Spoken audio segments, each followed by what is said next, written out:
country of Gaul consists of 3 separate parts, one of which is inhabited by the Belgi, one by the Aquitani, and one by the people whom we call Gauls, but who are known in their own language as Celts. These 3 peoples differ from one another in language, customs, and laws. The toughest soldiers come from the Belgi. This is because they are farthest away from the culture and civilized way of life of the Roman province.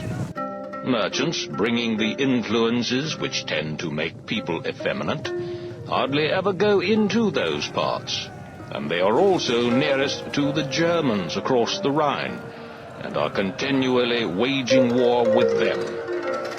For the same reason, the Helvetii are the bravest tribe among the Gauls. They too are in almost daily contact with the Germans, either fighting to keep them out of Gaul, or launching attacks on them in their own territory. In Gaul, there were 2 large factions, one led by the Aedui and one by the Arverni. For many years these 2 had struggled bitterly between themselves for supremacy, until, in the end, the Arverni and Sequani had hired German mercenaries to help them. There were now about 120,000 of them in the country. After these disastrous battles, the Aedui were now forced to hand over to the Sequani their most prominent men as hostages. Ariovistus, the king of the Germans, had settled in their country and seized 1/3 of their land, and now he was ordering them to evacuate another 1/3.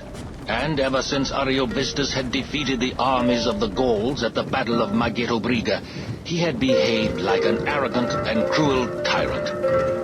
The man was a savage, incapable of controlling his passions or ambitions. It was impossible to put up with his tyranny any longer. To me, this seemed to be a critical situation, which must be faced at once.